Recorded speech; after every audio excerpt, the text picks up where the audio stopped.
देखिए तो उसमें क्या लग रहा है, रेड रॉट लग रहा है, गन्ना सूख रहा है। सूखा किसी का इसमें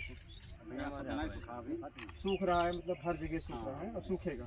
तो वैरायटी आपको चेंज करनी है गन्ने की, जिसमें रेड रॉट ना लगा हो। जहाँ सूख रहा है उससे पहले तो 238 नहीं बल्कि गन्ना ही नहीं बोना है, कम से कम 8 महीने तक कोई और फसल लेकर के तब गन्ने की आप रोटेशन करें। और इस समय 3 वैरायटी है हमारे पास जो नई आई है, जिसमें से एक ये देख रहे हो 15-023 है। इसी तरीके से एक वैरायटी 13-235 है और एक है 14-201 और एक पुरानी वैरायटी जो थी वो 118 है ना, सुपर 18 भी कहते हैं, तो उसकी बुआई कर रहे हैं। लेकिन ये जो वैरायटी आई है इसमें आप कुछ न कुछ सावधानी बरतनी है। ये सेंसिटिव वैरायटी है, उतनी मजबूत नहीं है जितनी 238 थी एक तरीके से। तो इसमें क्या करना है, एक तो गन्ने की पत्ती न उतरने पाए, ये ध्यान रखना है। ये गन्ना आपने देखा होगा अगोला इसका भारी है थोड़ा सा, तो अगोला जब भारी होगा तो गन्ना गिरने की संभावना रहेगी। तो गन्ने को बांधना समय से पड़ेगा, अगर समय से नहीं बांधेंगे तो इसकी गिरने की संभावना है कि गिर जाएगा।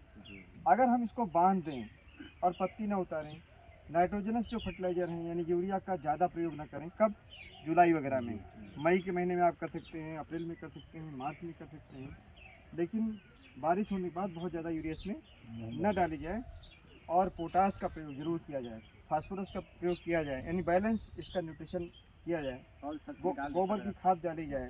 अगर ये सब चीज़ें डालते हैं तो इसमें कोई नुकसान नहीं, लेकिन यूरिया ज़्यादा इसमें नहीं डालना है। इस समय काटा हो जाता है। इस समय आप इसमें NPK वाटर सॉल्युबल जो NPK आता है 18-18 या 19-19 आता है, उसका स्प्रे कर सकते हैं 100 लीटर पानी में 1.5 किलोग्राम मिला करके, ठीक है। उसको आप अगर डाल देंगे तो उससे काफ़ी अच्छी इसकी ग्रोथ भी होगी और साथ में कोई नुकसान नहीं होगा।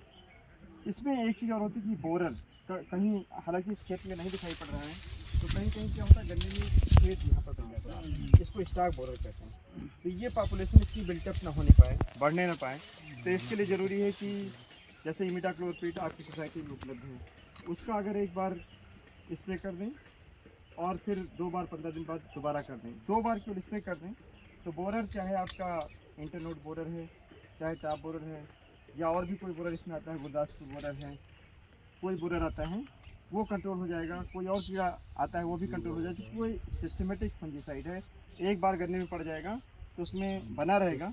इसमें अगर कोई भी एग लेइंग होगी तो उससे नेक्स्ट उसकी जनरेशन बननी चाहिए, वो नहीं बन पाएगी, कीड़ा मर जाएगा। तो इतनी केवल 2-3 सावधानी है इसमें बरती जाएँ।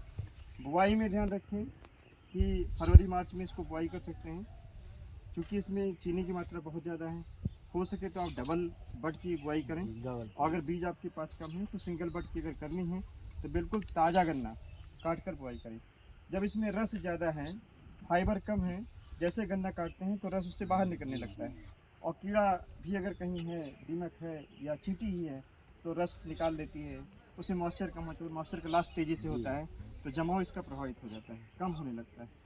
अगर आपको सिंगल बड से बोना है, नहीं एक आँख, सिंगल बड का मतलब एक आँख का गन्ना अगर बोना है तो क्या करना है, तुरंत काट करके तुरंत बोएं, और वो चाहे डबल भी बोएं तब भी तुरंत बोएं, लेकिन एक आँख में बिल्कुल कंपलसरी कि जैसे एक तरफ अगोला बाद में अलग करें, ठीक है, इधर से बीज काटें, अगोला बाद में अलग कर दें, क्योंकि गन्ने का जो पानी का ह्रास होता है, अगर अगोला बना रहेगा तो उसकी प्रतिपूर्ति एक तरीके से करता रहेगा, ये आपको ध्यान रखना है। और इसकी जो दूरी है 4.5 फीट की दूरी रखें लाइन से लाइन की। ट्रेंच विधि से बोएं, ट्रेंच विधि से बोने से क्या फ़ायदा होगा, गन्ने की गहराई बढ़ जाती है।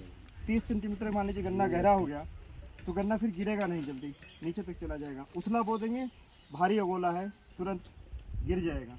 तो ये थोड़ा सा इसमें एक सावधानी बरतनी है कि ट्रेंच विधि से बोना है, 4.5 फीट की दूरी पर बोना है। गुल की जो गहराई है वो 25 से 30 सेंटीमीटर, अपने यहाँ नाली कहते हैं, पश्चिम में गूल कहते हैं, तो गूल की जो गहराई है कम से कम 25 से 30 सेंटीमीटर रखी जाए, तब बुआई की जाए। 2 अंगुल मिट्टी को डाली जाए। जो फास्फोरस है, पोटास है, बुआई के समय डाली जाए।